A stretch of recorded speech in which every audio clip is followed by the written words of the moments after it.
Hi everyone, welcome back to Feeding Ravendoodles, a pet parent's guide to nutrition. Today we're having our second video on our exotic pet nutrition series, so we'll be talking about rabbit nutrition today. Now rabbits are quite popular pets. They're small, quiet, they don't require too much space, and let's face it, they're super cute.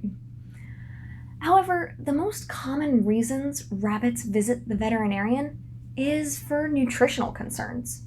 So it's very important for rabbit owners to understand the nutritional needs of rabbits and how to feed them. So that's what we'll be talking about today.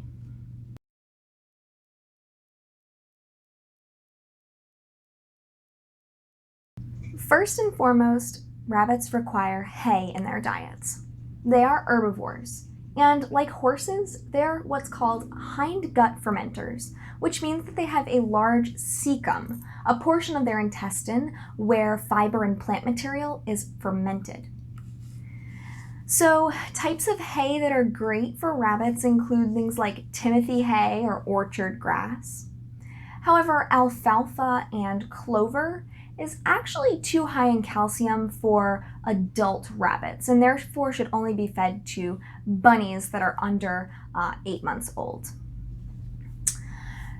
Hay should be stored in a sealed container in a cool, dry, and dark place because exposure to sunlight and heat can cause nutrient degradation in that hay. And you're also going to want to feed the hay to your rabbit within 6 months of harvest because that's when it's freshest. And also as time goes on, nutrients can leach out of that hay. Another key component of rabbit diets is going to be fresh greens.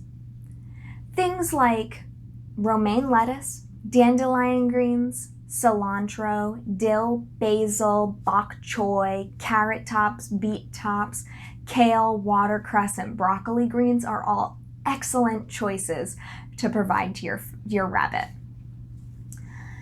Certain greens are super high in calcium, and it's traditionally been recommended to not feed these things. So this is going to include things like mustard greens, parsley, spinach, and Swiss chard. So like I said, typically in the past it's been recommended to avoid these things for our rabbits, but the scientific research is actually pretty limited in this subject, and so it's up to you whether you feed these greens or not. However, one type of greens that you're definitely going to want to avoid is iceberg lettuce.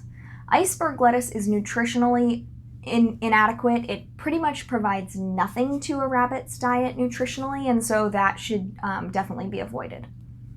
Other things that you should avoid include onions, leeks, and garlic, as they can cause a life-threatening anemia in our rabbits. Pellets are also a component of many rabbits' diets. If you do feed pellets to your rabbit, you're definitely going to want to select a pellet that has high fiber content.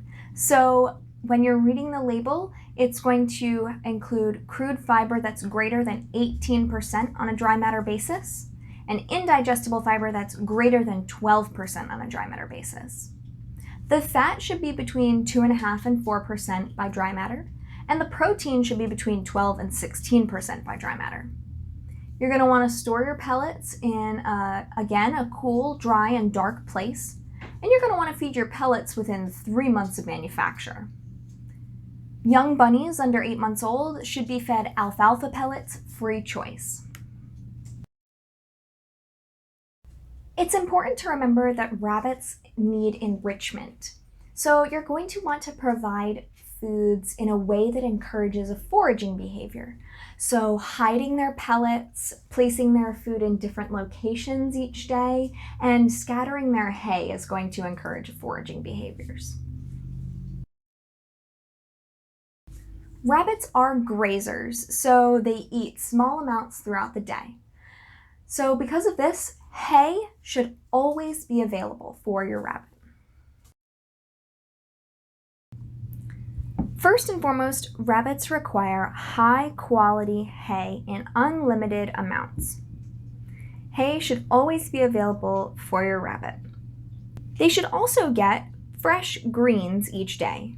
usually about a handful, and make sure they're washed. Rabbits should receive a very limited amount of pellets, so less than or equal to 1/4 cup per 5 pounds of body weight each day. Technically, rabbits do not need pellets if they are on a high quality hay and fresh daily greens, but many rabbit owners do choose to feed pellets. The very last thing that rabbits should be fed is treats, so they should be very limited. Less than or equal to 1 tablespoon per 5 pounds of body weight each day. Eating too many pellets and too many simple sugars leads to prolonged fermentation in the cecum, which can lead to digestive upset and serious illness. So it's best to limit those pellets and treats as best you can. Safe treat options for rabbits include fresh or freeze-dried fruits and vegetables. Things like berries, apples, carrots, bell peppers, broccoli, and cauliflower can be great treat options. However, it is important to note that treats should be limited, even these healthy options, because they are still high in sugar, even though they do have that natural fiber included. Some unsafe treat options include most commercial treats that you'll find at the pet store and most people foods. So things like yogurt drops, raisins, biscuits, crackers, bread, cereal, nuts, and seeds are all extremely high in sugar and don't have really any fiber in them at all. And so, like I mentioned earlier, too much sugar in the diet can cause prolonged fermentation in the cecum and can cause severe digestive upset. Rabbits require about 120 milliliters of water per kilogram of body weight. This equates to about 2 ounces per pound. So, for this reason, unlimited, fresh, clean water should be provided to your rabbit each day. Now, a large, low-lipped bowl is probably the most natural way to provide your rabbit with water. But some rabbits might not be super good at grooming themselves, and so they might get a wet chin or a wet dewlap. And if your rabbit doesn't groom herself well, this can cause issues like dermatitis. So if this is the case for your rabbit, you're going to want to help her out by wiping her off with a dry towel a couple of times a day. And if you do notice dermatitis, you'll want to bring her to the veterinarian. Now, some rabbits might knock over their dishes, and therefore will do better with a dish that can be secured to the side of their enclosure or cage.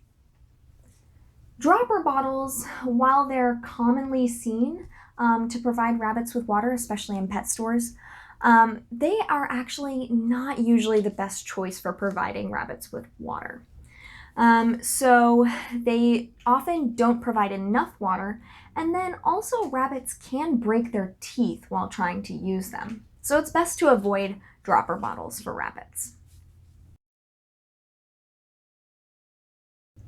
Obesity can be a big problem in rabbits who receive too many pellets or too many treats in their diet. So it's important for all rabbit owners to get comfortable body condition scoring and weighing their rabbits regularly. While there is no true body condition score method or chart for rabbits like there is for our dogs and cats, the method is pretty similar, so you can check out my video, How to Body Condition Score, to learn more. You're going to want to also weigh your rabbit frequently, especially if they are growing or if they do have a disease condition that could cause them to lose weight. But weighing your rabbit regularly just to monitor weight is a really good habit to get into because rabbits are a prey species and they can hide illness very well. And so weight loss can be the first sign of illness in a lot of cases. So for smaller rabbits that weigh less than, say, 5 pounds, would do well to be weighed on a gram scale, whereas larger rabbits might need a baby scale. And this is where taking your rabbit to the veterinarian for weight checks comes in handy because most people don't have a baby scale at their house. And most veterinarians are totally fine with you bringing your pet in to have regular weigh-ins, so that shouldn't be a problem. Ask your rabbit's usual veterinarian if you have questions about this. Rabbits, just like all pets, require exercise. So your rabbit should be let out of their cage or enclosure into a secure, rabbit-proofed room or pen at least once a day. Now, rabbits are pretty inquisitive and they are known for chewing on things that they're not supposed to. So once again, it's important for their space to be as rabbit-proofed as possible, and supervising them isn't a bad idea either. Some rabbits love to play with friends, other rabbits being the obvious choice, but some even likes cats and small dogs. But again, supervision is probably warranted in these cases.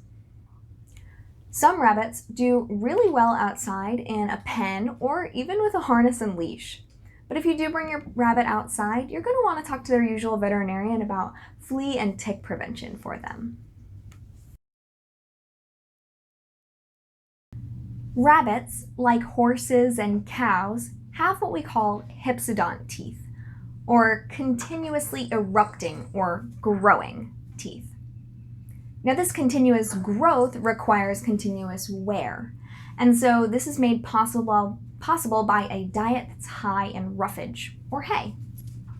So the constant chewing and grinding of that hay causes the teeth to wear down at a steady rate and keep them healthy.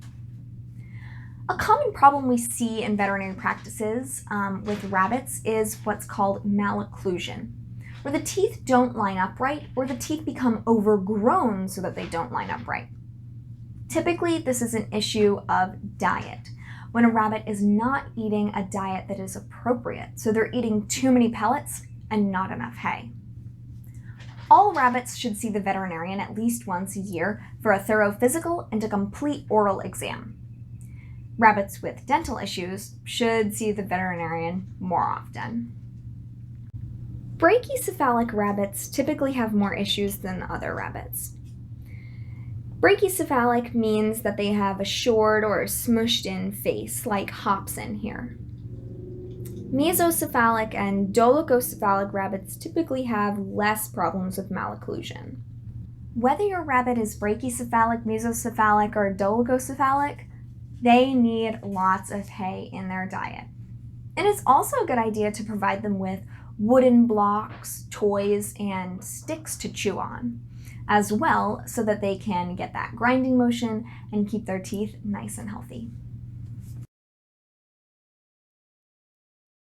One of the great things about rabbits is that they can be litter box trained.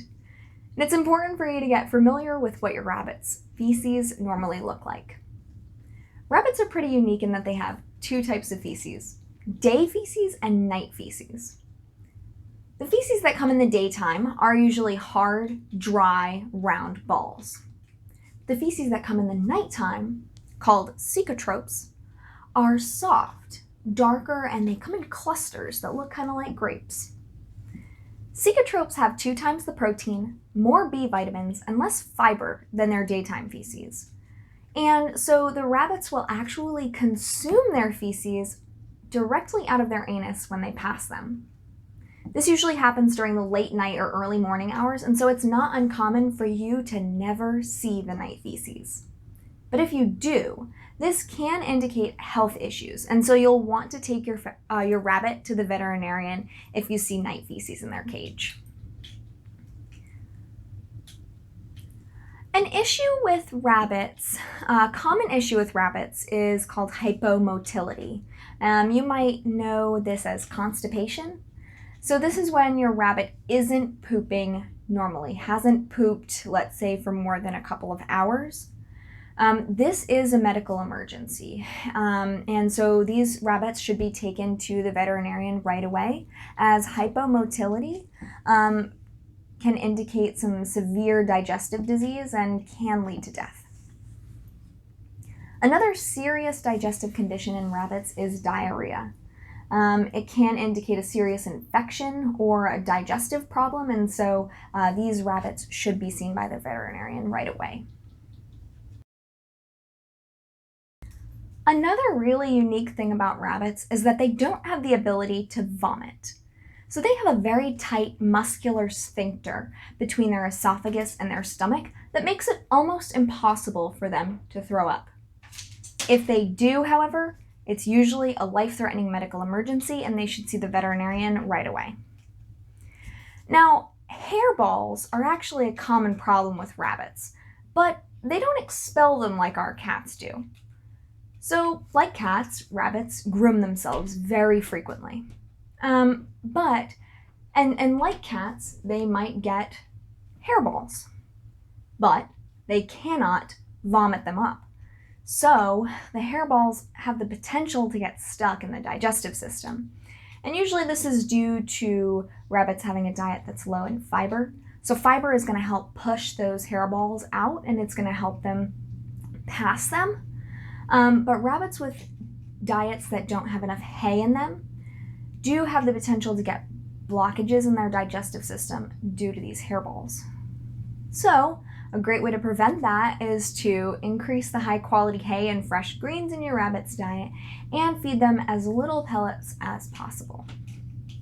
You can also help your rabbit out by grooming them often, brushing them, especially the long-haired ones. Thank you so much for watching this Exotic Pets video on rabbit nutrition. Don't forget to like, subscribe, and share this video with your friends if you enjoyed it. Leave comments down below if you have any questions or suggestions for future Exotic Pets videos. You can also check out that video's description below where I provided you with several resources that I used to create this video. Don't forget to visit feedingravendoodles.com where I give you access to all the articles, videos, and resources just for you. Next time, we're going to be talking about different types of food dishes. Hey, say bye, Raven.